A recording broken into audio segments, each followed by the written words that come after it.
देखिए, hello everyone, how are you? I hope you will find. So now today I am here for a new question for you of class 7, 8, 9, 10, or it is very important for class 9 and 10. So in every exam of 9 and 10 this type of question will appear in your question books.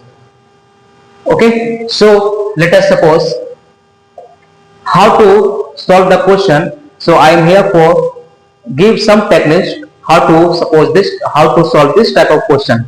So let's try to solve. Okay, first of all I want to read the questions and carefully you listen.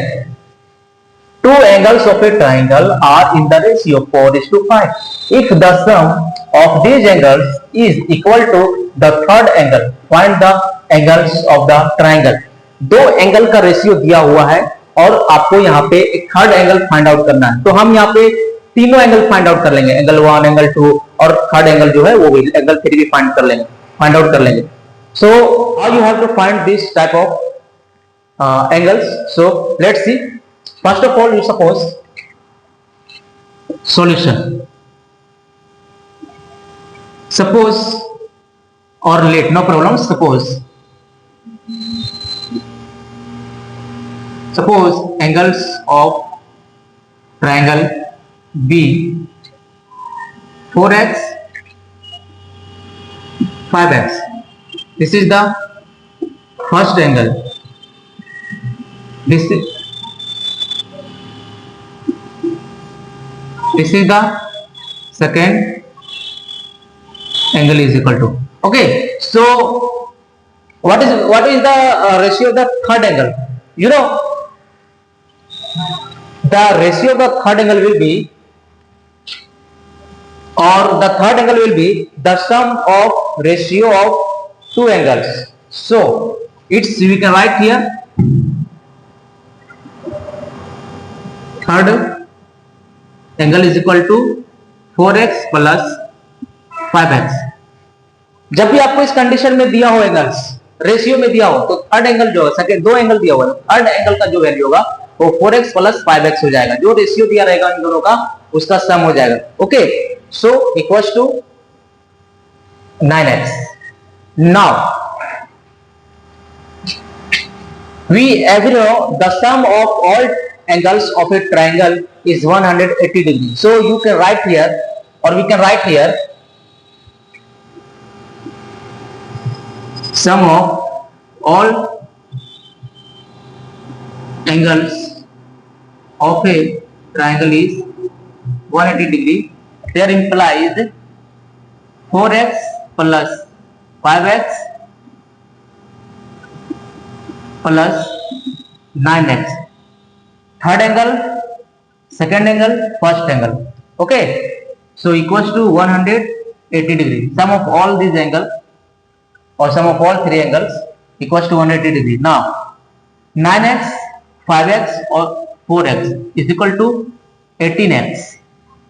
18x is equal to 180. So x is equal to 10. अभी बहुत ही easy हो गया क्योंकि हम x की value find out कर चुके हैं. सो यहाँ पे देखेंगे, जब x की वैल्यू फाइंड हो गई है तो जो फर्स्ट एंगल है हमारे पास, value of first angle is equal to 4 into x, 4 into 10 is equal to 40. Second angle जो होगा, value of second angle equal to क्या हो जाएंगे, 5 into x equal to 5 into 10 is equal to 50. और जो थर्ड एंगल होंगे हमारे पास ऐसे ही 50 प्लस 40 90 हो जाएगा. आप यहां निकाल सकते हो. Third angle is equal to, हमने क्या बोला था यहाँ पे, 4x plus 5x is equal to 9x is equal to 9 into x की वैल्यू 10 आई हुई इज इक्वल टू 90. ये हमारा थर्ड एंगल है. सो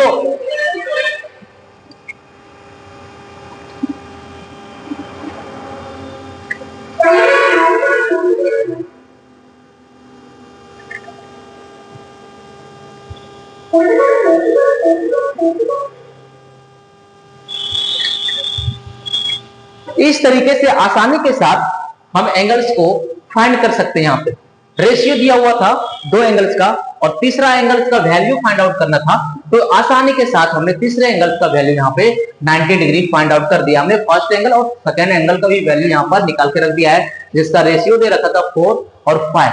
जब भी रेशियो वाला क्वेश्चन हो, जब भी एंगल्स का रेशियो दिया हो, आप फर्स्ट ऑफ ऑल सपोज करेंगे the first angle is 4x and second angle is 5x। जो भी रेशियो दिया रहेगा उसे सपोज कर लेंगे, और जो रेशियो का सम होगा दोनों का, है ना, वही आपका थर्ड एंगल हो जाएगा। और इसी तरीके से हमने, आपको पता है, तीनों जो एंगल्स का सम होता है वो 180 डिग्री होता है, और यहां से हमने तीनों सम किया है तीनों एंगल्स का, और 180 डिग्री से इसे इक्वल किया है, और x की वैल्यू हमारे पास 10 आ गई। इसी x की वैल्यू यहाँ पे 4x में पुट किया है, 5x में पुट किया है, और 9x में पुट किया है। पुट करने के बाद यहाँ पे आप देख सकते हो तीनों एंगल्स हमारे सामने निकलकर हाजिर है। ठीक है, तो इस तरीके से आप क्वेश्चंस को बहुत ही आसानी के साथ कर सकते हैं। और भी क्वेश्चन मैं लेकर आऊंगा, और भी क्वेश्चंस के लिए मेरे चैनल को सब्सक्राइब करें। गणित बाबा हिंदी में सर्च करेंगे गणित बाबा, या फिर फेसबुक पेज को आप सर्च करेंगे हैदर सैफी, वहां पे आपको मिल जाएगा। और अच्छे से पढ़ने के लिए क्लास 6, 7, 8, 9, 10 को अच्छे से पढ़ने के लिए आप मुझे सब्सक्राइब कर सकते हैं और फॉलो कर सकते हैं पेज को फेसबुक पर। सो आज के लिए इतना ही। जय हिंद, पढ़ते रहिए, सीखते रहिए।